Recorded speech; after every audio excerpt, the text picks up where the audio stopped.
सीतमन्वधावत्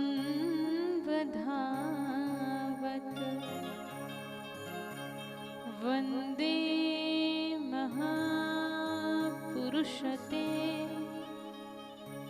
चरणारविन्दम्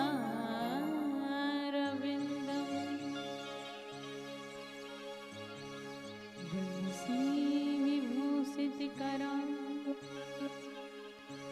नवनीरदाभा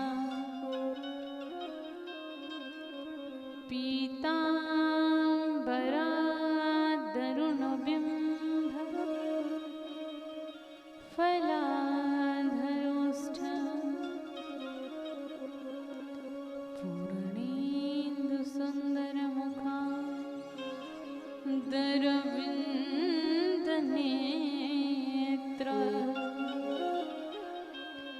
कृष्णात् परं किमपि तत्त्वमहं न जाने। कृष्ण त्वदीयपदपङ्कजपञ्जरान्ते अद्यैव मे विशतु मां नः राजहंस प्राणप्रयाणसमये कफवातपेते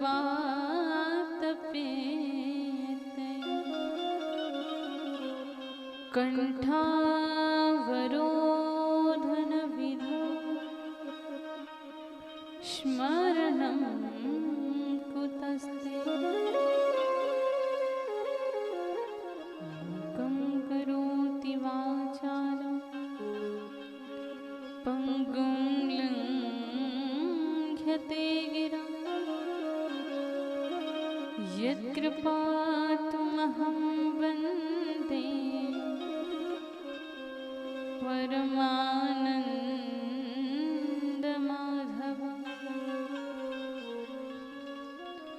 मनोजवं मारुततुल्यवेगं जितेन्द्रियं बुद्धिमतां वरिष्ठं वातात्मजं वानरयूथमुख्यम्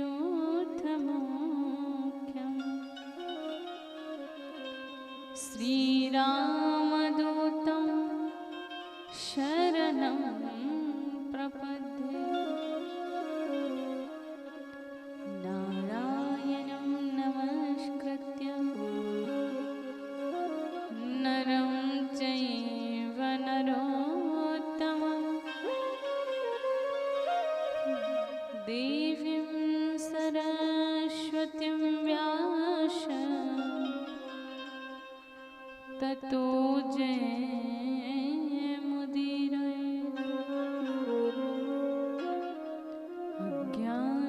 अज्ञानतिमिरान्धस्य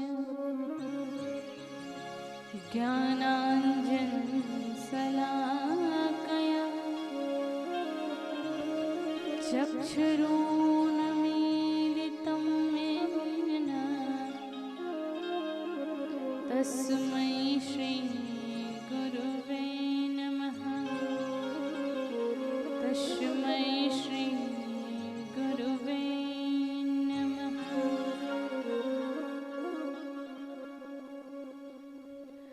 बोलिए श्री सद्गुरुदेव भगवान की जय। श्रीमद्भागवत महापुराण की जय हो। श्री वेदव्यास जी महाराज की जय हो। श्री सुखदेव जी महाराज की जय हो। श्री परीक्षित जी महाराज की जय हो। अनंत बलवंत श्री हनुमंत लाल की जय हो। देवादिदेव महादेव की जय हो। राजा रामचंद्र भगवान की जय हो। दुर्गा मैया की जय हो। यज्ञ नारायण भगवान की जय हो। श्री ठाकुर बाबा सरकार की जय हो। श्री गढ़ सरकार की जय हो। श्री टेकरी सरकार की जय हो। श्री सीता पाठा सरकार की जय हो। संत भगवान की, क्षेत्र देवताओं की, ग्राम देवताओं की, श्री द्वारिकाधीश भगवान की जय जय श्री राधेश्याम।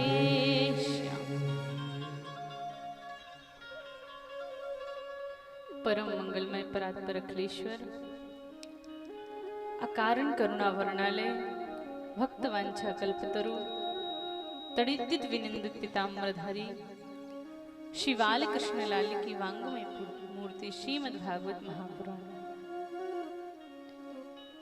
यहाँ उपस्थित कथा श्रवण करने हेतु पधारे भगवत चरणानुरागी भक्तवृंद, भक्तिमती माताएं बहनें, नव निहाल बालक बालिका, सुदूर अंचलों से चलकर पधार रहे एवं पधारने वाले भगवतजन, हमारे आचार्यगण, हमारे संगीत के माध्यम से हमारी सहायता प्रदान कर रहे संगीत के पार्षदजन, विप्रजन, संतजन, सबको व्यासपीठ की ओर से प्रेम भरा राधे राधे। आइए मन और वाणी को पवित्र करें। जैसे कि परंपरा है, कथा में प्रवेश करने के पहले मन और वाणी को पवित्र करते हैं 5 मिनट से हरिनाम संकीर्तन करते हुए। तो आइए मन और चित्त को एकाग्र करते हुए भाव से ताली सेवा देते हुए हरिनाम संकीर्तन गाएंगे। तद उपरांत जैसी श्री आंजनी की इच्छा होगी कथा में प्रवेश करेंगे। एक भक्त का भाव है श्री बिहारी जी से। भक्त कहता है, ये मेरी अर्जी है। भक्त प्रार्थना करता है और कहता है, बिहारी जी ये मेरी अर्जी है, मैं वैसी बन जाऊं जो तेरी मर्जी है।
धड़कन में राधा है।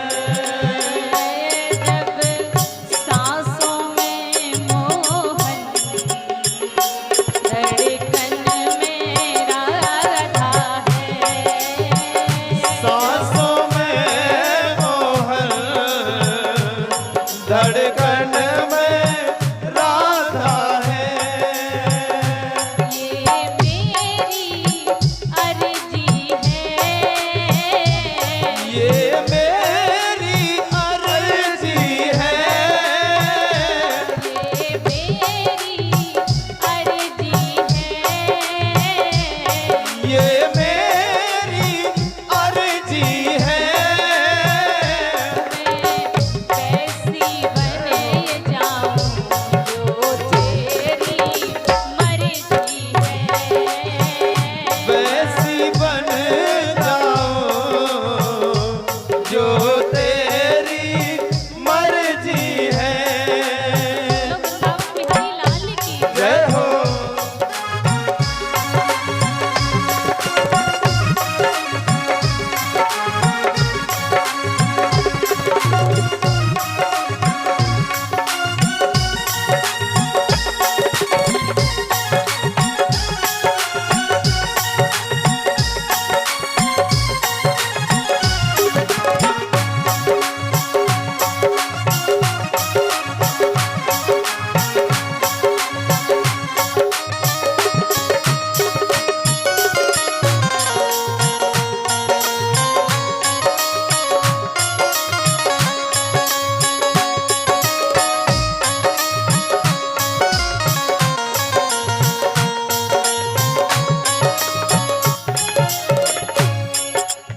कैसे हैं हमारे ठाकुर जी?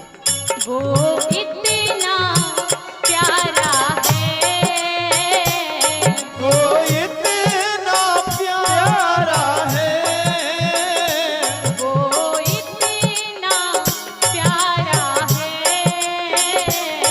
वो इतना प्यारा है। खुद चांद कहे उससे, तू चांद हमारा है।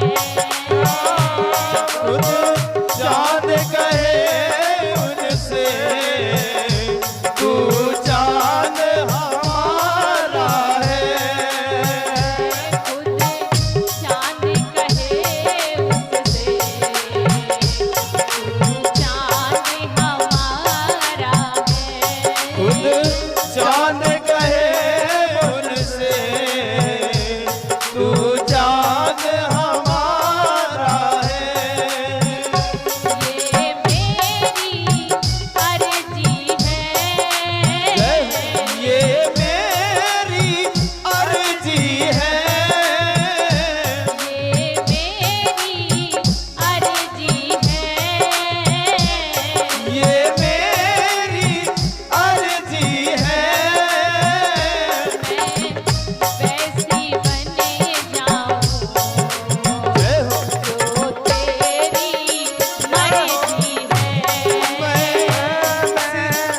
ऐसी बन जाऊं जो तेरी मर्जी है। बोलो राधारमण लाल की जय हो।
कि जग रोक ना पाएगा।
वैसी बन जाऊं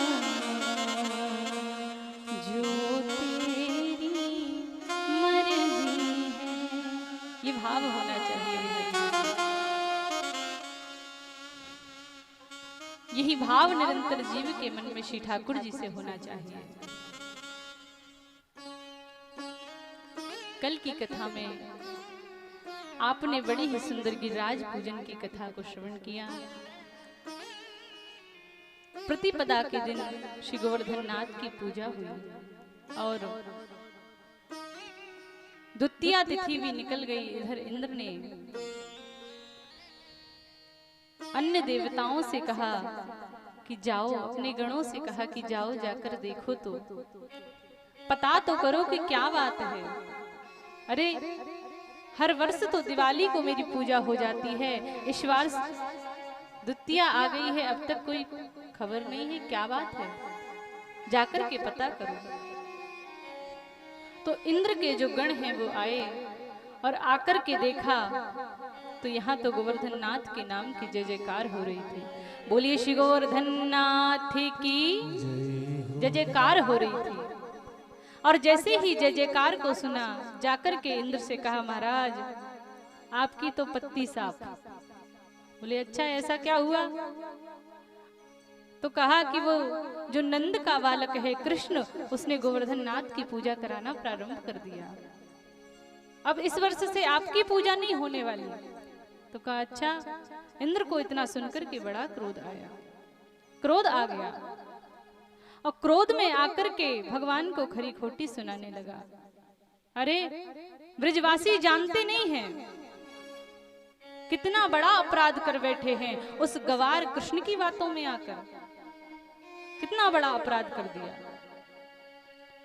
तुरंत सांवर्तक नाम के गणों को आदेश दिया और कहा जाओ, सांवर्तक नाम के जो मेघ हैं उनको बुलाया और कहा कि जाओ जाकर के ब्रजमंडल में वर्षात कर दो, भयंकर प्रलय आ जानी चाहिए। आदेश पाकर के मेघ गए हैं और मेघ जैसे ही पहुंचे, मेघ ने वर्षात करना प्रारंभ कर। इधर जैसे ही घनघोर बारिश होना प्रारंभ हुई, ब्रजवासी सभी इकट्ठे होकर के कन्हैया के पास पहुंचे। श्री ठाकुर जी से कहने लगे कन्हैया तूने तो कहा था कि गोवर्धन नाथ हमारी रक्षा करेंगे, देख इंद्र की पूजा नहीं की तो देख ले परिणाम। अब इंद्र हम में से किसी को नहीं छोड़ेगा। भगवान ने कहा देखो भैया चिंता करने की जरूरत नहीं है, जिस देवता की तुमने पूजा की है उसी देवता की शरण में चलो। और सभी ब्रजवासियों को लेकर के भगवान आज गिरिराज की तलहटी में पहुंचे हैं। और गिरिराज की तलहटी में पहुंचकर के श्री भगवान ने कहा जयकारा लगाओ, संकीर्तन करो, प्रार्थना करो, और प्रार्थना करोगे तो मेरा देवता तुम्हें उपाय अवश्य बताएगा। सभी ब्रजवासी मिलकर के संकीर्तन करने लगे, प्रार्थना करने लगे। गिरिराज धरण में तो तेरी शरण, प्रार्थना करने लगे। और जैसे ही संकीर्तन करने लगे श्री ठाकुर जी ने कहा हाँ ब्रजवासियों, मेरे देवता ने मेरे कान में आकर के उपाय बता दिया है। ब्रजवासियों ने कहा कन्हैया बताओ क्या उपाय है। भगवान कहने लगे ब्रजवासियों मेरे देवता ने मेरे कान में आकर के कही है कि जो मेरा गोवर्धन नाथ का जो पर्वत है इसका छाता बना लो। जैसे ही छाते की सुनी, ब्रजवासी कहने लगे कन्हैया तू का बावरो है गयो है। अरे ये 7 कोस को गिरिराज जाको छाता कैसे बने भैया। भगवान ने कहा देखो भैया जब मेरे देवता ने कही है तो कैसे भी बनी जाएगा। अच्छा भैया क्या करें? बोले थोड़ा सा प्रयास हम करते हैं, थोड़ा सा प्रयास तुम करो, उठा करके देखते हैं कहीं छाता बन जाए। सब ने मिलकर के प्रयास किया। श्री ठाकुर जी ने आज गिरिराज को धारण किया है। आज श्री ठाकुर जी ने गिरिराज को उठाया और गिरिराज को जैसे ही श्री ठाकुर जी ने उठाया, ब्रजवासी जय जयकार करने लगे कन्हैया तेरो देवता तो बड़ो सच्चो है। जैसी वह देवता ने कही वैसो ही है गयो। तुरंत गिरिराज को श्री ठाकुर जी ने अपनी एक अन्य उंगली पर धारण कर रखा और धीरे धीरे करके 7 दिन रात्रि पर्यंत श्री ठाकुर जी ने गिरिराज को धारण करके रखा। आज 7 वर्ष के कन्हैया 7 कोस के गिरिराज को 7 दिन रात्रि पर्यंत अपनी इकन्नी उंगली पर धारण करके खड़े हुए हैं। श्री ठाकुर जी खड़े हैं। ब्रजवासियों ने कहा भैया धीरे धीरे करके 7 दिन बीत गए और भैया हमारो तो एक कंधा दर्द है जाए तो हम दूसरों लगा लें, और दूसरों दर्द है जाए तो थोड़े से सिर को लगा लें, सिर में भी दर्द है जाए तो लाठिए लगा लें। पर लाला हम तो को देख रहे हैं कि तू 7 दिन से अपनी एक ही उंगली को लगा करके खड़ो है, तेरी उंगली में दर्द ना होवे? अरे भैया तू थोड़ी देर आराम कर ले, इतनी चिंता मत कर, हम सब संभाल लेंगे। ब्रजवासियों ने कहा तो भगवान बोले कि अच्छा संभाल लोगे? कहा हाँ लाला तूने कहा समझ रखो है कि तैने यह धारण कर रखो है? अरे हम सब इतनी देर से लगे हैं 7 दिन से, तो हम सब फालतू हैं का? भगवान ने कहा कि अच्छा भैया ठीक है संभालना। तो भगवान ने धीरे से अपनी उंगली को थोड़ा सा नीचे किया, और जैसे ही थोड़ा सा नीचे किया तो चटाचट करके सारी लठियाएं टूट गई। जैसे ही सारी लठियाएं टूटी ब्रजवासी चिल्लाने लगे कन्हैया संभाल लाला संभाल, सब चिल्लाने लगे। सब जैसे ही चिल्लाए श्री ठाकुर जी ने तुरंत गिरिराज को साध लिया। ब्रजवासी कहने लगे लाला तो का तैने या गिरिराज को अपनी छोटी सी उंगली पर धारण कर रखो है? धीरे धीरे करके सभी ब्रजवासियों ने मिलकर के पहले अपने लाठियों को हटाना प्रारंभ किया, फिर धीरे धीरे कंधों को हटाना प्रारंभ किया। आज गोवर्धन नाथ बने साक्षात श्री ठाकुर जी खड़े हुए हैं। श्री ठाकुर जी खड़े हुए हैं अपनी इकन्नी उंगली पर गोवर्धन नाथ को धारण किए हुए। सभी ब्रजवासियों ने बार बार शंका करना प्रारंभ कर दिया, अरे लाला हमें तो ऐसा लगे कि तू साक्षात नारायण है, साक्षात भगवान है, क्योंकि भगवान ही इतना बड़ा कार्य कर सकते हैं। श्री ठाकुर जी ने कहा कि देखो भैया काय को बावरे है रहे हो, हम कोई भगवान भगवान ना है। तो कहा भैया फिर तेने ये गिरिराज कैसे उठा रखा? तो श्री ठाकुर जी ने कहा कि देखो भैया एक बात बताएं, एक राज की बात है। कहा भैया बताओ। बोले देखो भैया जब मेरा देवता आयो वह ने मेरे कान में आकर के कही एक ऐसा मंत्र दे दियो कि वह मंत्र को मैं जब भी पढ़ूं और वह मंत्र को मैं जब पढ़ रहा हूँ मुझको जो टुकटकी मार के देखे ना बाको बल मेरे अंदर आ जावे। और जब मैं ये मंत्र पढ़ रहा हूँ तो तुम सब ब्रजवासी मुझको टकटकी मार के देख रहे थे, सबन को बल मेरे भीतर आ गए। ब्रजवासी कहने लगे अच्छा लाला तभी मैं सोचूं कि कितनी बार कबड्डी में या को हरायो, कितनी बार पटक दियो, और आज या में इतनो बल आ गयो और हमारे कंधन में इतनी कमजोरी। अब समझ में आई लाला तेने मेरो सारो बल ले लियो। बोले भाले ब्रजवासी समझ गए, श्री ठाकुर जी की बातों में आ गए। और आज श्री ठाकुर जी ने गिरिराज को धारण किया है। इधर इंद्र ने कहा कि जाकर के देखें तो सही कि ब्रज का क्या हाल है। और इंद्र जब ब्रज का हाल देखने के लिए आया, ब्रज का हाल देखने के लिए जैसे ही इंद्र आया तो देखा कि ब्रज में तो धूल उड़ रही है। धूल को उड़ते हुए देखा तो अपने मेघों से आकर के कहा कि क्यों क्या करते हो? हमने तुमसे कहा था कि मूसलाधार बारिश जाकर के कर दो, और ब्रज में तो धूल उड़ रही है। मेघों ने कहा महाराज स्टॉक खत्म, जितना था सारा पानी उड़ेल दिया, अब हमारे पास कोई स्टॉक नहीं है। अच्छा सारा पानी उड़ेल दिया तो फिर क्या हुआ? बोले क्या पता महाराज कहाँ गया। इंद्र समझ गए कि ये तो साक्षात भगवान है, और जाकर के आज इंद्र ने ठाकुर जी की दिव्य स्तुति की है। त्रयोदशी से नवमी पर्यंत 7 दिन तक बारिश की गई, और आज दशमी के दिन इंद्र आया और इंद्र ने आकर के श्री ठाकुर जी के 10 श्लोकों में स्तुति की है। बहुत सुंदर स्तुति की, और जैसे ही स्तुति की तो आज श्री ठाकुर जी मुस्कुरा उठे और मुस्कुरा करके कहा कि बेटा, मैं उसी पर क्रोधित होता हूं जो मेरा प्रिय होता है। जो मेरा प्रिय होता है मैं उसी का अहंकार तोड़ देता हूं, और तुम मेरे प्रिय हो इसलिए मैंने तुम्हारा अहंकार तोड़ा है। प्रसन्न होकर के श्री ठाकुर जी ने इंद्र को विदा किया। यहाँ एक शंका आती है कि ब्रह्मा जी आए, 40 श्लोकों में स्तुति की, फिर भी ब्रह्मा जी को क्षमा क्यों नहीं किया? और इंद्र आया, 10 श्लोकों में ही स्तुति की और भगवान प्रसन्न होकर के क्षमा कर दिया। ऐसा क्यों?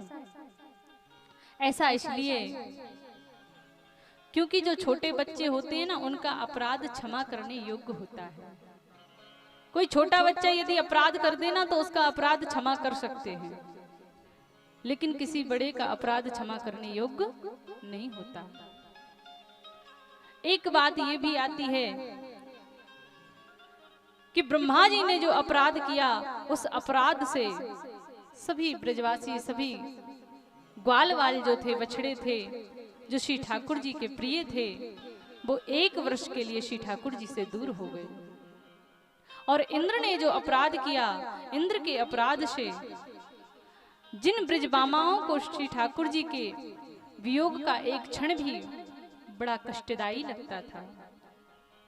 अरे जब ये पलक झपकती थी ना, तो ये विधाता को कोसती थी ब्रह्मा जी को। ब्रह्मा जी से कहती थी, ब्रह्मा जी आपने ये पलक क्यों बनाए?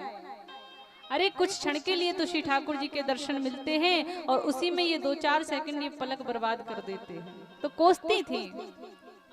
ऐसा भाव था ब्रजबामाओं का, ब्रजवासियों का ऐसा भाव था। इसलिए इंद्र ने जो अपराध किया, इंद्र के अपराध के कारण 7 दिन रात्रि पर्यंत श्री ठाकुर जी से सभी ब्रजवासी एक साथ मिलते रहे, दर्शन पाते रहे। इसीलिए इंद्र का अपराध श्री ठाकुर जी ने क्षमा कर दिया। एक और भाव आता है कि यदि कोई सरपंच भ्रष्ट हो जाए, कोई छोटा कोई पदाधिकारी यदि भ्रष्ट हो जाए तो कोई बात नहीं, एक गांव का ही विकास रुक जाएगा। लेकिन यदि मुख्यमंत्री ही भ्रष्ट हो गया, प्रधानमंत्री ही भ्रष्ट हो गया, तो पूरे राज्य का विकास रुक सकता है, पूरे राज्य का भविष्य गर्क में जा सकता है। इसीलिए इंद्र क्या है? इंद्र बालक है, अभी इंद्र छोटा है और ब्रह्मा की पदवी बड़ी है। इसीलिए श्री ठाकुर जी ने ब्रह्मा जी को क्षमा नहीं किया। बड़ी सुंदर स्तुति करके इंद्र गया और श्री ठाकुर जी ने गिरिराज को नीचे रखा। 7 दिन 7 रात्रि पर्यंत श्री ठाकुर जी खड़े रहे। इसीलिए श्री ठाकुर जी को 56 भोग लगाए जाते हैं। अष्टयाम सेवा श्री ठाकुर जी की होती थी, इसलिए श्री ठाकुर जी को 56 प्रकार के भोग लगाए जाते हैं। आगे चल करके एकादशी आई, और जब एकादशी आई तो आज श्री नंद बाबा ने एकादशी का निराहार व्रत किया है। निराहार श्री एकादशी का व्रत श्री नंद बाबा ने किया है। और व्रत करके रात्रि में नंद बाबा को अर्धरात्रि में ही भ्रम हो गया। नंद बाबा को लगा कि प्रातः काल के 4 बजे हैं, और उठकर के अर्धरात्रि में ही नंद बाबा ने यमुना में जाकर के स्नान करने लगे, डुबकी लगाई है। और जैसे ही डुबकी लगाई तो वरुण लोक से वरुण के दूत आकर के श्री नंद बाबा को पकड़ करके ले गए, क्योंकि अर्धरात्रि में सरोवर में और नदी में कभी स्नान नहीं करना चाहिए, अपराध लगता है वरुण देवता का। नंद बाबा को वरुण के दूत पकड़ करके ले गए, और जैसे ही पकड़ करके ले गए वहां ले जाकर के उनको बांध दिया। इधर जो ब्रजवासी उनके साथ आए थे, उन्होंने जाकर के कन्हैया से कहा, लाला बाबा जाकर के यमुना जी में डूब गए हैं। जैसे ही कहा कि नंद बाबा यमुना जी में डूबे हैं, कन्हैया दौड़े और आकर के छलांग लगाई है श्री यमुना जी में। छलांग लगाई तो सीधे वरुण लोक पहुंच गए, और वरुण लोक में जैसे श्री ठाकुर जी पहुंचे, वहां जाते ही श्री ठाकुर जी का बड़ा ही भव्य दिव्य स्वागत होने लगा। स्वागत करने लगे, वरुण देवता स्तुति करने लगे। श्री ठाकुर जी ने कहा भैया हमारी तो तुम बड़ी पूजा कर रहे हो, लेकिन हमारे पिताजी को बांध रखा है। जैसे ही पता चला कि ये इनके पिताश्री हैं, तुरंत बंधन मुक्ति किया, क्षमा याचना मांगी, कहा महाराज अपराध हो गया है, क्षमा कर दीजिए। तुरंत क्षमा याचना मांगी है और श्री ठाकुर जी ने क्षमा कर दिया। नंद बाबा को लेकर के जैसे ही बाहर आए, नंद बाबा ने आकर के ब्रजवासियों को सारी घटना सुनाई। नंद बाबा ने कहा भैया मैं जैसे ही यमुना जी में मैंने डुबकी लगाई, 2 हट्टे कट्टे बालक वहां आ गए, और जैसे ही 2 हट्टे कट्टे बालक वहां आए, उन्होंने मुझे पकड़ लिया और पकड़ करके ले गए, ले जा करके बांध दिया। ना जाने कहां से मेरे लाला वहां आ गए हो, और मेरे लाला की वहां ना जाने कौन सी रिश्तेदारी निकल आई। भैया जैसे ही मेरे लाला वहां पहुंचो, लाला को बड़ो दिव्य भव्य स्वागत करवे लग गए, और मेरे लाला ने जैसे ही कही कि ये हमारे पिताजी हैं, तो मेरी भी खूब पूजा सेवा होने लगी। ना जाने कौन सी रिश्तेदारी मेरे लाला की बनते ने करी आई। नंद बाबा की बात को सुना ब्रजवासी समझ गए कि ये तो साक्षात भगवान है। अब तो कहने लगे श्री ठाकुर जी से, कन्हैया तो को मेरी सौगंध है, सच्ची सच्ची बता तू साक्षात नारायण है ना, तू साक्षात भगवान है। ब्रह्मा जी ने कहा, श्री ठाकुर जी ने कहा कि देखो ब्रजवासियों, मैं भगवान नहीं हूं, तुम मेरे पीछे हाथ धो करके क्यों पड़ गए हो, मैं कोई भगवान भगवान नहीं हूं। ब्रजवासियों ने कहा लाला देख सच्ची सच्ची बता, अरे हमसे जितने अपराध अब तक हो गए हो सो हमें क्षमा कर दीजिए। बार बार क्षमा याचना करने लगे। श्री ठाकुर जी ने कहा कि देखो भैया हम भगवान तो नहीं हैं, लेकिन अच्छा ये बताओ कि तुम क्यों जानना चाहते हो कि हम भगवान हैं। मान लो हम भगवान हुए तो क्या चाहोगे। तो कहने लगे लाला और तो हमें कुछ भी नहीं चाहिए, केवल एक छोटा सा विचार है, छोटा सा भाव है हमारा। क्या है? बोले छोटा सा भाव ये है कि हम चाहते हैं कि तेरा बैकुंठ कैसा है, बैकुंठ के दर्शन करना चाहते हैं। बैकुंठ के दर्शन की बात कही। श्री ठाकुर जी ने कहा कि देखो भैया हम भगवान तो नहीं हैं, लेकिन तुम्हें बैकुंठ के दर्शन अवश्य करा सकते हैं। अच्छा लाला बैकुंठ के दर्शन करा सकते हो तो चलो। श्री ठाकुर जी के साथ सभी ग्वाल वाल ब्रजवासी गए हैं, और आज ब्रह्म कुंड में श्री ठाकुर जी ब्रजवासियों को लेकर के पहुंचे। ब्रह्म कुंड में ले जाकर के कहा कि भैया जिस जिसको बैकुंठ के दर्शन करने हैं सो डुबकी मार दो। सभी ब्रजवासियों ने एक साथ ब्रह्म कुंड में छलांग लगा दी, डुबकी लगाई। जैसे ही डुबकी लगाई तो डुबकी लगाते ही सीधे बैकुंठ पहुंच गए, और बैकुंठ पहुंच करके वहां श्री ठाकुर जी का दिव्य ऐश्वर्य के दर्शन हुए। दिव्य ऐश्वर्य के दर्शन किए, लेकिन वहां कोई इनसे बात नहीं करता। ब्रह्मा जी मिले, शंकर जी मिले, सब भगवान की बड़ी दिव्य स्तुति कर रहे थे। देख करके आश्चर्यचकित हो उठे, मन ही मन विचार करने लगे। श्री ठाकुर जी से प्रार्थना करने लगे, कन्हैया हमें तो अपना वृंदावन ही अच्छा लगता है। अरे वृंदावन में कम से कम तुझसे बात तो कर सकते हैं, तेरे साथ खेल तो सकते हैं, यहाँ तो कोई हमसे बोलने वाला भी नहीं है। और ऐसी प्रार्थना करके श्री ब्रजवासियों ने जैसे ही वृंदावन का स्मरण किया, तो जिस हद से डुबकी मारी थी उसी हद पर आकर के ब्रह्मकुंड में पुनः आ गए, पुनः ब्रह्मकुंड में पहुंच गए। और ब्रजवासियों को अपने दिव्य ऐश्वर्य के दर्शन करा करके आज श्री सुखदेव जी महाराज कहते हैं, परीक्षित आओ अब मैं तुम्हें महाराज की कथा का श्रवण कराता हूँ।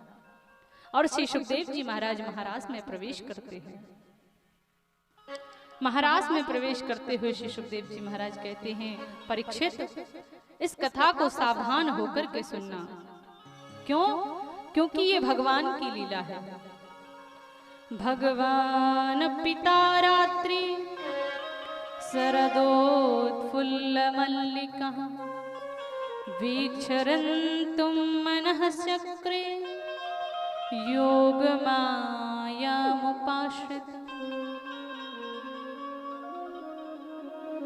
भगवान पिता रात्रि श्री सुखदेव जी महाराज कहते हैं, परीक्षित मैं तुम्हें पहले ही बता रहा हूं कि ये साधारण लीला नहीं है, ये भगवान की लीला है। इसलिए इस लीला में कभी भ्रम मत करना।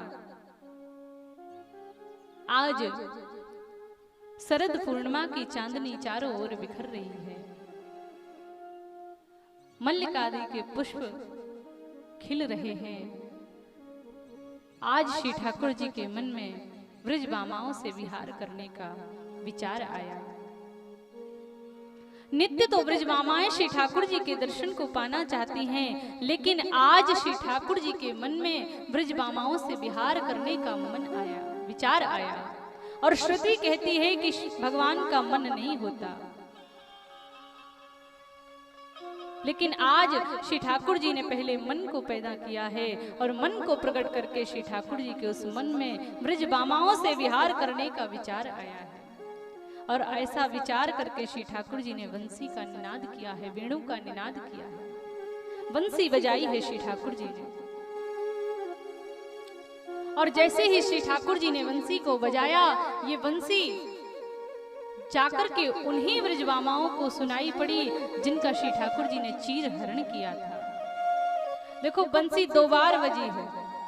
पहले जब श्री ठाकुर जी ने बंसी बजाई तो प्रत्येक संपूर्ण ब्रह्मांड को ये बंसी सुनाई पड़ी, संपूर्ण ब्रह्मांड को ये बंसी सुनाई पड़ी। लेकिन आज जब श्री ठाकुर जी ने बंसी को बजाया तो केवल उन ब्रजबामाओं को ये बंसी सुनाई पड़ी जिन ब्रजबामाओं का श्री ठाकुर जी ने चीर हरण किया था, उन्हीं को ये बंसी सुनाई पड़ी है। चीर हरण क्या है? आवरण हरण लीला। श्री ठाकुर जी ने उनके आवरण को हरण कर लिया है और परमात्मा और जीवात्मा के मिलन में जो आवरण होता है, उस आवरण को श्री ठाकुर जी ने दूर कर दिया है। श्री ठाकुर जी ने उस आवरण को दूर किया और आज उन्हीं ब्रजबामाओं को वो बंसी सुनाई पड़ी है। और बंसी की तान को सुनकर, बंसी की धुन को सुनकर के ब्रजबामाएं दीवानी हो उठी हैं। बंसी की तान को सुना तो श्री सुखदेव जी महाराज कहते हैं, परीक्षित, एक गोपी आंखों में काजल लगा रही थी, आंखों में काजल लगा रही थी। जैसे ही बंसी की निनाद को सुना, बंसी की तान को सुना, आंखों में काजल लगाना भूल गई। एक आंख में काजल लगा रह गया, एक आंख में काजल लगाना भूल गई और श्री ठाकुर जी से मिलने के लिए दौड़ पड़ी। सुखदेव जी कहते हैं, परीक्षित, एक गोपी भोजन बना रही थी और भोजन बनाते बनाते जैसे ही उसके कान में बंसी की निनाद पड़ी, वेणु के सुर पड़े और भोजन को बनाना भूल गई। हाथ में करछुली लेकर के ही दौड़ पड़ी और श्री ठाकुर जी को मिलने के लिए जा रही है। एक गोपी के कान में जब बंसी पड़ी तो बंसी की धुन जैसे ही पड़ी, वो अपने पति को भोजन करा रही थी। पति ने मांगी चीनी, नमक देकर के श्री ठाकुर जी के मिलने के लिए दौड़ पड़ी। एक गोपी श्रृंगार कर रही थी, अस्त व्यस्त श्रृंगार किया और श्री ठाकुर जी से मिलने के लिए दौड़ पड़ी। एक गोपी अपने बालक को दुग्धपान करा रही थी, बालक को ऐसे ही पालने के छोड़ करके श्री ठाकुर जी से मिलने के लिए दौड़ पड़ी। एक गोपी जा रही थी कि उसके पति ने उसको रोक दिया। पति ने उसको रोका और रोक करके ले गए, ले जाकर के एक कमरे में बंद कर दिया, ताला डाल दिया। जैसे ही कमरे में ले जाकर के बंद किया, गोपी के मन में भाव आया कि यदि इस जन्म में मैं ठाकुर जी से नहीं मिल पाई तो मेरा जीना ही व्यर्थ है। ऐसा भाव उस गोपी के मन में आया और तुरंत प्राणायाम चढ़ाया और दिव्य देह धारण करके श्री ठाकुर जी से मिलने के लिए दौड़ पड़ी। दिव्य देह धारण करके पहुंची है। जैसे ही ऐसा कहा, परीक्षित जी ने पूछा, महाराज, ये गोपियां ऐसी कौन हैं? ये गोपियां कोई साधारण तो नहीं हो सकती जो आज दिव्य देह धारण करके श्री ठाकुर जी से मिलन करने के लिए जा रही हैं। ये कोई साधारण देवी नहीं हो सकती। श्री सुखदेव जी ने कहा, परीक्षित, ये गोपियां साधारण नहीं है। कौन है? बोले, ये गोपियां वही संत हैं जो रामावतार में भगवान राम को मिले थे। दंडकारण्य के कंटकाकीर्ण मार्ग पर जब भगवान राम जा रहे थे, श्री राम भद्र को देख करके इनके मन में भाव जगा कि श्री ठाकुर जी का आलिंगन करें। श्री ठाकुर जी को आलिंगन करने का विचार इनके मन में आया। श्री ठाकुर जी के मन से आलिंगन का जब विचार आया, श्री ठाकुर जी ने रोक दिया, कहा कि अभी हम मर्यादा में हैं, अभी हम मर्यादा पुरुषोत्तम हैं, इसलिए हम आलिंगन नहीं कर सकते। श्री ठाकुर जी ने कहा कि हम कृष्णावतार में आएंगे लीला पुरुषोत्तम बनके, तब हम तुम्हारी इच्छा को अवश्य पूर्ण करेंगे। और आज वही संत ब्रज की गोपियां बनकर के आए हैं। जब भगवान का वामन अवतार हुआ और वामन रूप धारण करके श्री ठाकुर जी बलि के द्वार पर गए, तो दैत्य कन्याएं श्री ठाकुर जी को देख करके मोहित होने लगी दैत्य कन्याएं। और मन में विचार आया कि इनसे हम आलिंगन करें, इनके साथ रास करें। ऐसा विचार मन में आया तो श्री ठाकुर जी ने उन्हें भी वचन दे दिया कि अभी तो हम वामन रूप में हैं, अभी तो हम ब्रह्मचारी बने हुए हैं, लेकिन जब हम लीला पुरुषोत्तम बन करके आएंगे तब तुम्हारी इच्छा को अवश्य पूर्ण करेंगे। तो आज वही दैत्य कन्याएं ब्रज की गोपी बनकर के आए हैं।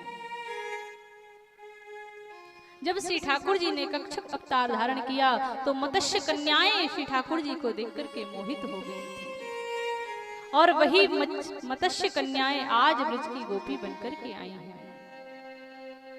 वही गोपी बनकर के आई हैं। ये गोपी कोई साधारण गोपी नहीं, वेद की ऋचाएं स्वयं गोपी बनकर के आई हैं। और जैसे ही गोपी श्री ठाकुर जी के पास पहुंची तो पहले तो श्री ठाकुर जी ने उनका बड़ा स्वागत किया। स्वागतम वो महाभाग प्रियम किम करवाणि। स्वागत करते हैं श्री ठाकुर जी, स्वागतम वो महाभागा, स्वागत है देवी, स्वागत है, आओ। तो जैसे ही स्वागत किया तो गोपियां मन ही मन प्रसन्न होने लगी। वाह, पहले बंसी बजा करके बुलाया और अब स्वागत कर रहे हैं, मन ही मन प्रसन्न हो रही हैं। लेकिन जैसे ही प्रसन्न हो रही थी गोपियां, आगे चल के ठाकुर जी ने कहा कि देवी क्यों आई हो? ब्रूतात् गमन कारणम, क्यों आई हो, क्या कारण है? जैसे ही पूछा कि क्या कारण है, अब तो गोपियों का मुख लटक गया। अब आपको कोई पहले फोन करके बुलाए, पहले कोई कार्ड दे और फिर फोन करे, क्यों भैया आ रहे हो कि नहीं? और जैसे ही आप पहुंचो तो द्वार पे पहुंचते ही आपसे कहे हाँ भैया क्यों आए हो, क्या कारण है, तो आपको कैसा लगेगा? आज वही दिशा गोपियों की है। श्री ठाकुर जी पूछ रहे हैं ब्रूतात् गमन कारणम, किस कारण से आई हो देवी, क्या बात है? फिर स्वयं से ठाकुर जी कहने लगे, ओहो, शरद पूर्णिमा की चांदनी को देखने के लिए आई हो। अच्छा, तो देवियों यदि तुम चांदनी को देखने के लिए आई हो तो देख लिया, अब अपने अपने घर को जाओ। तो गोपियों ने सिर हिला दिया, नहीं, चांदनी को देखने के लिए नहीं आए। तो श्री ठाकुर जी ने कहा क्या देखने के लिए आई हो? वन देखने के लिए आई हो। देखो देवी, यदि तुम वन देखने के लिए आई हो तो वन में हिंसक जीव जंतु रहते हैं, बहुत ही हिंसक जीव जंतु रहते हैं, कहीं तुम्हारा नाश्ता ना कर जाए, इसीलिए वन देख लिया हो तो रात्रि बहुत हो गई है, अपने अपने घर को चली जाओ। गोपियों ने फिर भी सिर हिला दिया, नहीं, ठाकुर जी से कहा हम वन देखने के लिए नहीं आए। तो गोपियों से फिर श्री ठाकुर जी ने कहा, अच्छा देवी, अब समझ में आया, हमें ऐसा लगता है कि तुम्हारे पतियों से झगड़ा हो गया है, और झगड़ा हो गया इसीलिए तुम यहाँ चली आई हो। देखो देवी, पति कैसा भी हो, वृद्ध हो, बूढ़ा हो, कैसा भी हो, रोगी हो, कैसा भी हो, पति दुष्ट हो, पापी हो, लेकिन पति का कभी त्याग नहीं करना चाहिए, कभी पति का त्याग नहीं करना चाहिए। और तुम अपने पति को छोड़ करके आ गई देवी, तुम्हें ऐसा नहीं करना चाहिए था। श्री ठाकुर जी समझा रहे हैं, अरे देवी, तुम जानती नहीं हो कि पतिव्रता स्त्री का क्या तप होता है। पतिव्रता स्त्री यदि चाहे तो कुछ भी कर सकती है, तुम पतिव्रता स्त्री के तप को जानती नहीं हो। श्री ठाकुर जी ने उदाहरण दिया, कहा देवी एक ब्राह्मण थे जिनकी पत्नी बड़ी ही पतिव्रता स्त्री थी। नित्य अग्निहोत्री ब्राह्मण थे, अग्नि में हवन करते थे, अग्नि कुंड घर में बना हुआ था। एक दिन वो ब्राह्मण देवता कहीं बाहर से आए और आकर के अपनी पत्नी के गोद में सिर रख कर के सो गए। गोद में सिर रख कर के जैसे ही सोए तो वो पंडित जी का जो छोटा सा बालक था, 2.5 वर्ष का बालक, वो घुटमन घुटमन खेलते हुए पंडित जी के पास आया। और पास आया तो वहीं पास में ही था कुंड, उस कुंड में जाकर के गिरने वाला था। उस स्त्री ने देखा, लेकिन पति गोद में सिर रख कर के सो रहे हैं। पतिव्रता स्त्री का ये धर्म है कि सोते हुए पति को नहीं जगाना चाहिए, इसीलिए अब वो कैसे उठाती, धर्म संकट में पड़ गई, आंखों से आंसू गिरने लगे, लेकिन पति को नहीं जगाया। बालक जाकर के उस अग्निकुंड में जाकर के गिर गया। लेकिन देखो देवी, पतिव्रता स्त्री के तप का प्रभाव कि आंखों से जैसे ही आंसू गिरा, पति के मुख पर गिरा, पति की नींद खुल गई। कहा देवी क्या हुआ? जैसे ही पति उठे तुरंत भाग करके जाकर के देखा तो आज वो बालक अग्निकुंड में पुष्पों के ऊपर खेल रहा है। ये पतिव्रता स्त्री का तप है। और तुम अपने अपने पतियों को छोड़ करके आ गई। अरे पति कैसा भी हो, पति का त्याग नहीं करना चाहिए।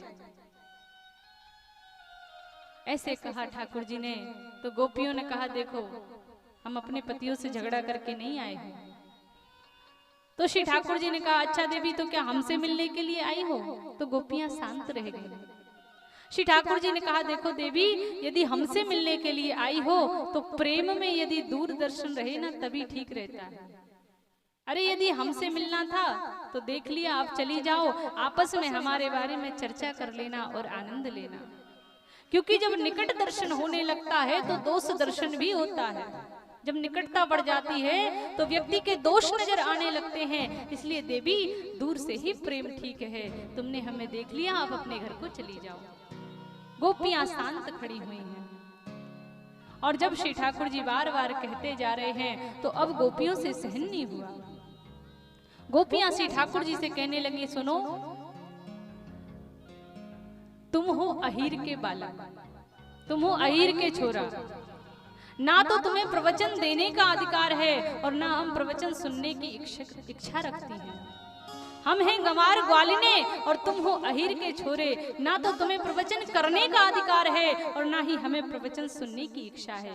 ऐसा नहीं होता है कि किसी को प्रवचन सुनने की इच्छा नहीं हो, उसे जबरदस्ती पकड़ करके सुनाया जाए। हमें आपके ये प्रवचन नहीं सुनने हैं। गोपियां श्री ठाकुर जी से कह रही हैं और कहा आप कहते हो प्रभु, आप मुझसे कहते हो कि तुम अपने अपने पतियों से झगड़ा करके आई हो, तुम पतिव्रता स्त्री हो और पतिव्रता स्त्री के तप को तुम जानती नहीं हो अभी। यदि तुम पतिव्रता स्त्री हो तो अपने घर लौट जाओ। तो प्रभु मैं आपसे एक बात पूछना चाहती हूँ। आज गोपियां भी प्रभु को एक उदाहरण दे रही हैं। गोपियों ने कहा प्रभु, एक स्त्री है जिसका विवाह हुआ, नया नया विवाह हुआ, पति से बहुत प्रेम करती है, पति को खिलाए बिना खाना भी नहीं खाती, भोजन भी नहीं करती, जलपान भी नहीं करती जब तक पति को भोजन ना करा दे। ऐसी पतिव्रता स्त्री है। एक दिन पति को किसी कार्य से बाहर जाना पड़ा। 10 दिन के लिए पति को बाहर जाना था। जैसे ही पता चला कि पतिदेव जाने वाले हैं, दुखी हो उठी। पतिदेव ने कहा कि देवी चिंता मत करो, मैं 10 दिन में वापस आ जाऊंगा। तो कहा प्रभु तब तक मेरा क्या होगा?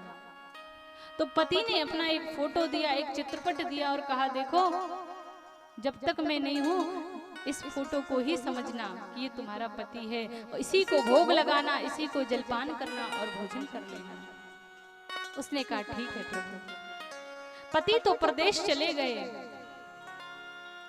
पत्नी ने नित्य का नियम बना लिया, उसी फोटो रूपी पति को जलपान कराती, भोजन कराती, स्नान कराती, पूजा आरती वंदन सब कुछ करती। उस फोटो रूपी पति की पूजा करने लगी। धीरे धीरे करके वो दिन बीत गए, पति घर लौट करके आए।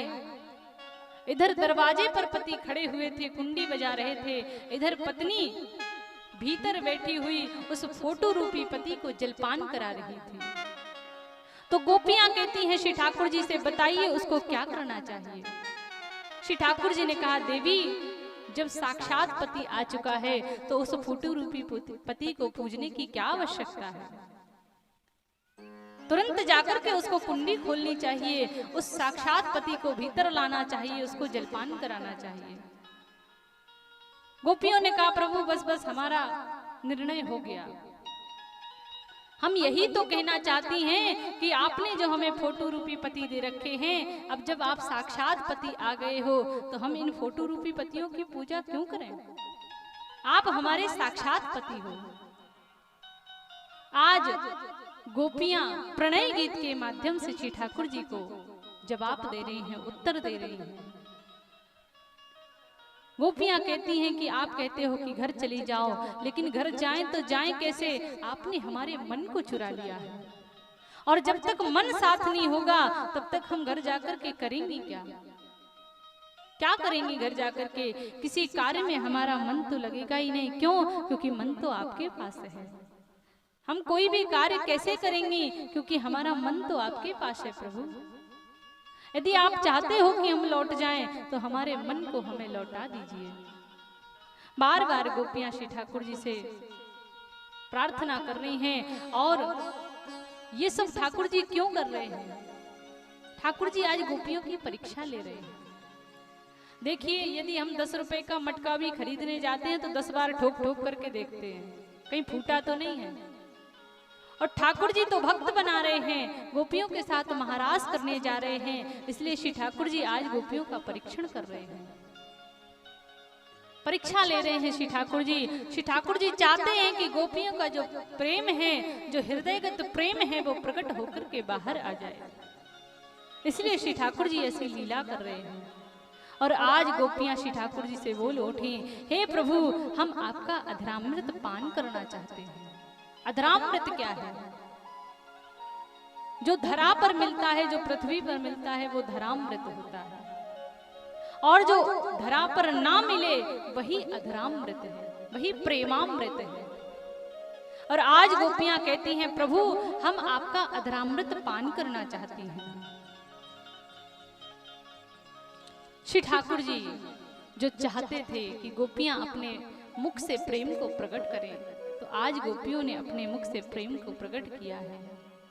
और जैसे ही प्रेम को प्रकट किया तो आज श्री ठाकुर जी ने गोपियों के साथ रास करना प्रारंभ किया है। और जैसे ही रास को करना प्रारंभ किया कि कामदेव आ गए। कामदेव आए हैं, श्री ठाकुर जी ने इतनी सुंदर छटा बनाई, इतनी सुंदर छटा बनाई कि मदन, काम कहते हैं मदन, काम को कहते हैं मदन, और मदन को भी जो मोहित कर दे, इसलिए आज श्री ठाकुर जी का एक नाम पड़ा है मदन मोहन। मदन मोहन नाम पड़ गया श्री ठाकुर जी का। ठाकुर जी ने काम को भी मोहित कर दिया। आज श्री ठाकुर जी ने रास करना प्रारंभ किया, और जैसे ही श्री ठाकुर जी रास करने लगे, धीरे धीरे करके गोपियों के मन में अभिमान जगने लगा, अभिमान आने लगा, मन में विचार करने लगी कि हम कितनी भाग्यशाली हैं, अरे हम कितनी सुंदरी हैं, जो आज त्रिभुवन पति हमारे सामने क्रीड़ा मृग बने नाच रहे हैं। अरे कोई गोपी कहती है, लाला हम थक गए हैं, तो श्री ठाकुर जी अपने पीतांबर से पसीना पोंछने लग जाते। कोई कहती है गर्मी लग रही है, तो श्री ठाकुर जी उसको हवा करने के लिए लग जाते। एक गोपी तो पान खा रही थी, श्री ठाकुर जी ने कहा, लाला मैं ये पीक को कहाँ थूकूं, तो श्री ठाकुर जी ने अपने हाथ में उस गोपी की पान की पीक को ले लिया। और गोपियों को यहाँ धीरे धीरे करके अभिमान होने लगा, और जहां आ जाता है अभिमान, वहां से खिसक लेते हैं भगवान। जहां गोपियों को अभिमान आया, जहां गोपियों का अहंकार जगा, श्री ठाकुर जी अंतर्ध्यान हो गए। एक गोपी को मान आया है और समस्त गोपियों को अभिमान आया है। तो आज श्री ठाकुर जी उस माननी गोपी को अर्थात किशोरी जी को लेकर के अंतर्ध्यान हो गए। किशोरी जी को लेकर के चले गए। देखो, प्रेम में मान का तो बड़ा सम्मान है, क्योंकि प्रेमी के बीच में रूठना मनाना जब होता है तो प्रेम बढ़ता है, लेकिन अभिमान का कोई स्थान नहीं है, अहंकार का कोई स्थान नहीं है। इसलिए श्री ठाकुर जी उस माननी गोपी को श्री राधा रानी को लेकर के अंतर्ध्यान हो गए। और जैसे ही अंतर्ध्यान हुए, श्री किशोरी जी ने मन में विचार किया कि यदि मैंने कोई लीला नहीं की तो ये गोपियां आज जो रास महारास का जो आनंद है उससे वंचित हो जाएंगी। इसीलिए आज श्री किशोरी जी ने लीला की है। और किशोरी जी ने ठाकुर जी से कहा, प्रभु मेरे पैरों में दर्द होने लगा। जैसे ही कहा कि मेरे पैरों में दर्द होने लगा, श्री ठाकुर जी ने कहा, कोई बात नहीं, मेरे कंधे पर आकर के बैठ जाओ। और जैसे ही श्री ठाकुर जी ने अपने कंधे को झुकाया, श्री किशोरी जी ने अपने पैर को ऊपर किया। आज श्री ठाकुर जी किशोरी जी के साथ से भी अंतर्ध्यान हो गए, छोड़ करके चले गए श्री ठाकुर जी। श्री ठाकुर जी जैसे ही छोड़ करके गए, आज श्री किशोरी जी मूर्छित होकर के गिर पड़ी, मूर्छित होकर के पड़ गई। यहाँ सभी ब्रजबामाएं श्री किशोरी जी श्री ठाकुर जी को ढूंढते ढूंढते व्याकुल हो रही हैं। वृक्षों से पूछती हैं, अरे क्या तुमने हमारे श्री ठाकुर जी को देखा? बट वृक्ष से पूछ रही हैं और हवा का झोंका आता है, बट वृक्ष के पत्ते हिल जाते हैं। तो गोपियां कहती हैं, अरे बहन इससे क्या पूछती हो, ये तो पुरुष जाति का है, ये हमारी पीड़ा को क्या जानेगा, ये नहीं बताएगा कि कहाँ गए हमारे प्रभु, ये नहीं बताएगा। गोपियां आगे चली तो एक तुलसी का पौधा लगा हुआ था। तुलसी मैया से पूछती हैं, अरे बहन तेरे तो प्रिय है ना श्री ठाकुर जी, तू जब तक भोजन में नहीं पड़ जाती, तेरा दल जब तक भोजन में नहीं पड़ जाता तब तक भोग नहीं लगाते। तू जहां नहीं होती उस घर में श्री ठाकुर जी जाते नहीं हैं, तेरे तो प्रिय हैं, तुझे तो अवश्य पता होगा श्री ठाकुर जी कहाँ हैं।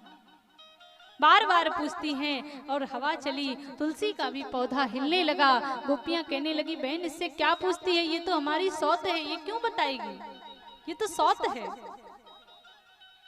आगे चली, पृथ्वी मैया से पूछा, कहा देवी आपको तो अवश्य पता होगा कि हमारे श्री ठाकुर जी हमें छोड़ करके कहाँ चले गए। बार बार पूछा। पृथ्वी मैया ने जब कोई उत्तर नहीं दिया तो कहने लगी, बहन ये भी हमें क्यों बताएगी, ये भी तो हमारी सौत ही लगती है। विकल हो गई, श्री ठाकुर जी की लीलाओं का अनुकरण करने लगी। मन में भाव आने लगा कि हम लीला करेंगे और जब हम उल्टी सीधी लीला करेंगे तो श्री ठाकुर जी आकर के हमारा हाथ पकड़ करके कहेंगे, गोपियों ये लीला ऐसे नहीं ऐसे है, तो ठाकुर जी हमारे बीच में आ जाएंगे। ऐसे लीला का अनुकरण करते हुए श्री गोपियां आगे बढ़ रही हैं और आगे जब बढ़ते बढ़ते जा रही हैं तो देखा कि चरण बने हुए हैं। उन्हीं चरणों के पीछे जब गईं तो आज गोपियों ने देखा कि श्री किशोरी जी मूर्छित पड़ी हुई हैं। किशोरी जी को देख करके किशोरी जी के सामने प्रार्थना करने लगी, हाथ जोड़ने लगी, पुकारने लगी गोपियां, ओ सुनी राधिका दुलारी। प्रार्थना करती है गोपी, हो सुनी राधिका दुलारी, हो तेरे द्वारिका भिखारी, तेरे श्याम का पुजारी, हमारी कि हमें श्याम ना मिला, हमें श्याम ना मिला, हमें श्याम ना मिला, हमें श्याम ना मिला। प्रार्थना करती हैं गोपियां और कहती हैं, किशोरी जी कि हमने तो सोचा कहीं मधुबन में होगा, हमने तो सोचा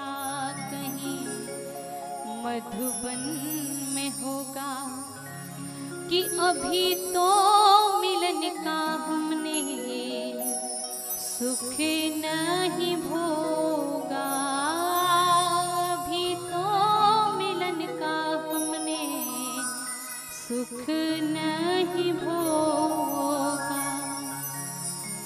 कि सुन के प्रेम की परिभाषा मन में जगी थी जो आशा आशा हुई रे निराशा झूठी दे गया दिलासा हमें श्याम ना मिला हमें श्याम ना मिला हमें श्याम ना मिला हमें श्याम ना मिला। बार बार प्रार्थना करती हैं कि देता है बिहारी जिसे प्रेम की दिशा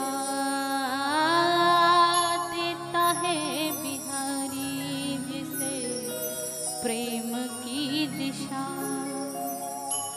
वो सब विधि उसकी लेता भी है परीक्षा सब विधि उसकी लेता भी है परीक्षा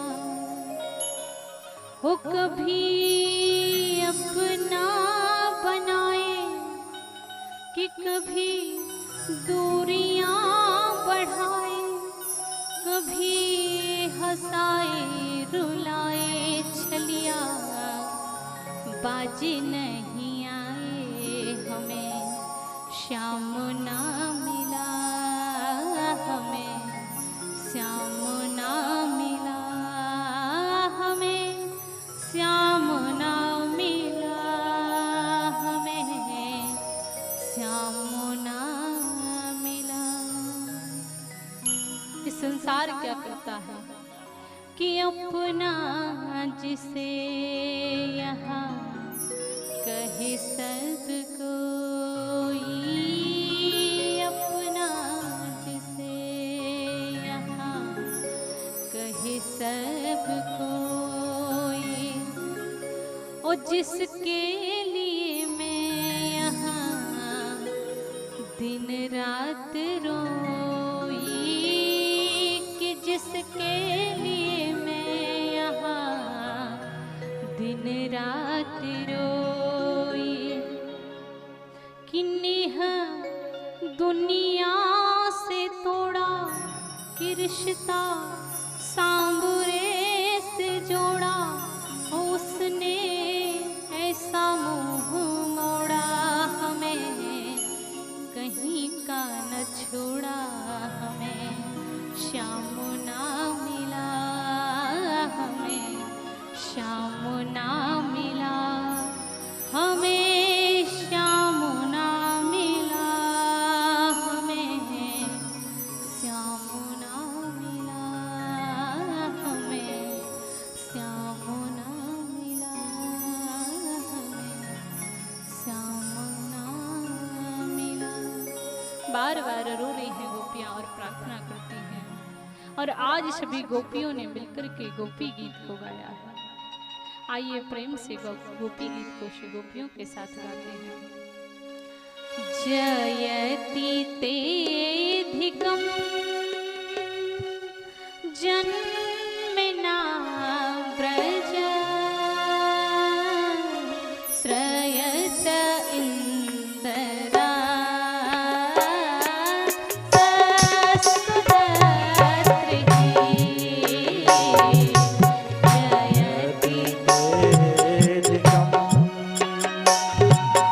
जन्मना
प्रार्थना करती हैं, जयति तेधिकम जन्म ना व्रजा।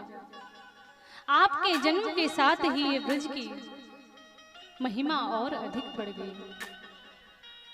हे प्रभु, हम तो आपकी बिनमोल दासी हैं, अशुल्क दासिका। और हे प्रभु, यदि आपको हमें मारना ही था, नेह किम बधा, तो आंखों से क्यों मारते हो प्रभु? यदि मारना ही था तो उस इतने दैत्य कंस ने भेजे थे, उन दैत्यों से हमारी रक्षा क्यों की? यदि विरह अग्नि में जलाना ही चाहते थे तो दावानल का पान क्यों किया? बार बार गोपियां श्री ठाकुर जी से प्रार्थना करती हैं और प्रार्थना करते हुए कहती हैं, प्रभु, यदि आप सोचते होगे कि यदि इतना प्रेम होता तो अब तक प्रेम में प्राणों को त्याग दिया होता। तो हे प्रभु, प्राणों को तो हम त्याग देती, लेकिन एक कारण है। प्राणों को तो हम त्यागती, लेकिन हमने आपकी अमृतमयी कथा का पान कर रखा है। तब कथामृतम तप्त जीवनम। और जो अमृतमयी कथा का पान कर लेता है, उसकी मृत्यु कैसे हो सकती है? गोपियां बार बार श्री ठाकुर जी से प्रार्थना करती हैं। और आज सुखदेव जी कहते हैं, परीक्षित, आज सभी गोपियां स्वर में रो रही हैं। रुरुदु स्वस्वरम राजन, स्वर में रो रही हैं। और जैसे ही गोपियों के रुदन को श्री ठाकुर जी ने सुना, श्री ठाकुर जी प्रकट हो गए हैं, आ गए हैं श्री ठाकुर जी। और जैसे ही श्री ठाकुर जी प्रकट हुए, सभी गोपियों ने श्री ठाकुर जी को घेर लिया। किसी ने श्री ठाकुर जी के चरण पकड़ लिए, किसी ने पीतांबर पकड़ लिया, किसी ने हाथ पकड़ लिए। एक गोपी तो टकटकी मार करके देख रही है और देखते देखते अपने नैनों को बंद कर लिया, मानो कहना चाहती है कि हाथ को छुड़ा करके तो तुम भाग जाते हो, लेकिन नैनों से भाग करके दिखाओ तब मैं जानू। आज गोपी ने अपने नैनों में श्री ठाकुर जी को कैद कर लिया, श्री ठाकुर जी को कैद किया है। और गोपियां कहती हैं प्रभु से कि इस संसार में 3 प्रकार के लोग होते हैं। एक वह जिससे प्रेम करो ना करो, लेकिन वो आपसे प्रेम अवश्य करते हैं। और एक जो होते हैं कि प्रेम करो तभी प्रेम करते हैं। और तीसरे बोले, वो चाहे आप प्रेम करो ना करो, वो किसी से प्रेम नहीं करते। श्री ठाकुर जी ने कहा कि देवियों, यदि आप चाहो तो थोड़ा व्याख्यान हम भी करें। कहा, हाँ प्रभु बताइए। तो श्री ठाकुर जी कहते हैं, गोपियों, जो किसी से जो प्रेम करने के, प्रेम करो ना करो फिर भी प्रेम करता है, ऐसे तो केवल 2 ही होते हैं, माता और पिता। माता पिता ही ऐसे होते हैं, बालक प्रेम करे ना करे लेकिन माता पिता अवश्य प्रेम करते हैं। ऐसे केवल माता पिता होते हैं। और जो प्रेम के बदले में प्रेम करे, ये तो व्यवहार हुआ, ये प्रेम नहीं है। आपने हमारे घर में 2 लड्डू भेजे, हमने आपके घर में 2 भेज दिए, ये तो व्यवहार है, प्रेम नहीं है। आपने शादी का लड्डू फूटा हुआ भेजा था, हम भी फूटा ही भेजेंगे, ये प्रेम नहीं है, ये व्यवहार है, ये तो व्यवहार है। और गोपियां आप कहती हैं कि एक ऐसे होते हैं जो किसी से प्रेम नहीं करते, ऐसे 4 होते हैं, आत्माराम, आप्तकाम, अकृतज्ञ और गुरुद्रोही। एक आत्माराम होते हैं जो अपनी आत्मा में रमण करते हैं, इन्हें किसी से प्रेम नहीं होता। एक आप्तकाम होते हैं जिनकी आत्मा में कोई कामना नहीं रह जाती, इसलिए वो किसी से प्रेम नहीं करते। एक होते हैं अकृतज्ञ, जो स्वार्थी होते हैं, कृतज्ञ होते हैं। और चौथे होते हैं गुरुद्रोही, जो अपने प्रेमी को ही लूट लेते हैं। इनको यदि पता चल जाए कि सामने वाला हमसे प्रेम करता है, हमारे लिए कुछ भी कर जाएगा, तो उसको लूटना प्रारंभ कर देते हैं। ये है गुरुद्रोही। गोपियों ने धीरे से कहा, बहन हमें तो ये 4थे नंबर के ही लग रहे हैं। जैसे ही श्री ठाकुर जी ने सुना, हाथ जोड़ लिए, कहा, गोपियों आप कहती हैं कि हम गुरुद्रोही हैं।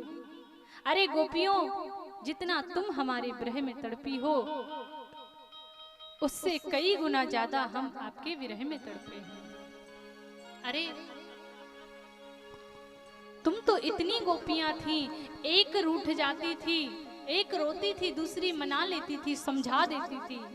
पर मैं तो अकेला था, तुम्हारे विरह में तड़प रहा था।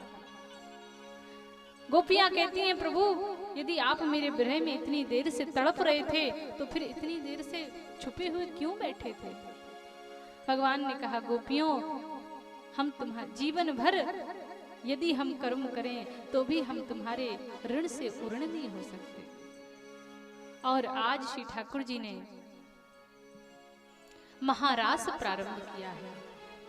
आइए श्री ठाकुर जी के साथ हम और आप भी महारास में प्रवेश करते हैं। जैसे श्री ठाकुर जी ने महारास को प्रवेश किया, भोलेनाथ आ गए और भोलेनाथ आज ब्रज में आकर के गोपी बने हैं, गोपीश्वर नाथ बने हैं। आइए हम और आप भी श्री ठाकुर जी के साथ महारास में प्रवेश करते हैं। कि गोकुल में देखो, वृंदावन में देखो रे, गोकुल में देखो, वृंदावन में देखो रे, मुरली बाजे रे, श्याम संग राधा नाचे रे, श्याम संग राधा नाचे रे,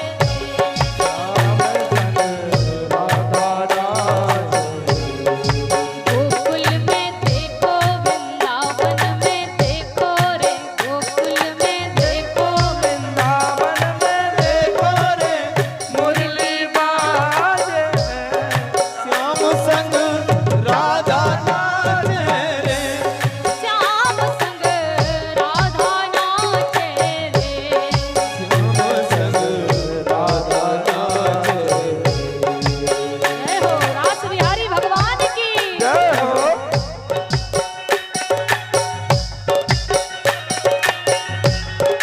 जय हो।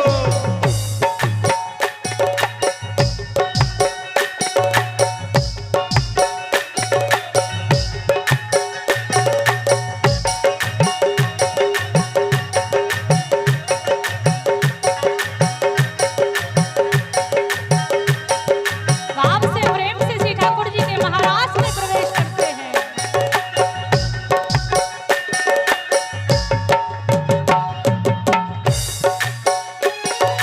ओ छम छम नाचे राधा रानी, सुन के मीठी मुरलिया हो, छम छम नाचे राधा रानी, सुन के मीठी मुरलिया, श्याम छवि पर सब बलिहारी, गोपी ग्वाले और गैया हो, छवि पर सब बलिहारी, गोपी ग्वाले और गैया, सरर सरर चाले रे माधुर पुरवैया रे, सरर सरर चाले रे, मधुर गैया देखा गाजे रे, श्याम संग राधा नाचे रे, श्याम संग राधा नाचे गोकुल में देखो, वृंदावन में देखो रे, मुरली बाजे रे, श्याम संग राधा नाचे रे, श्याम संग राधा नाचे रे।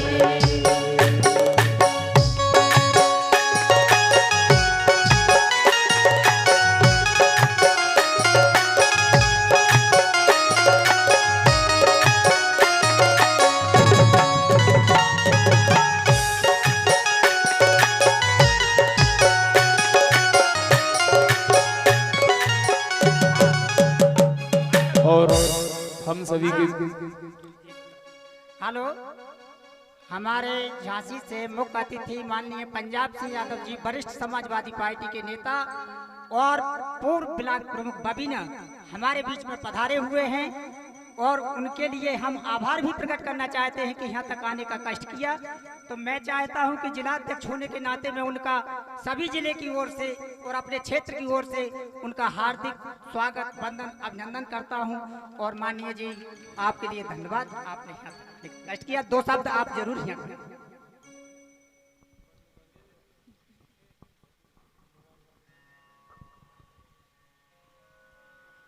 बोलो जय जय श्री राधे। जय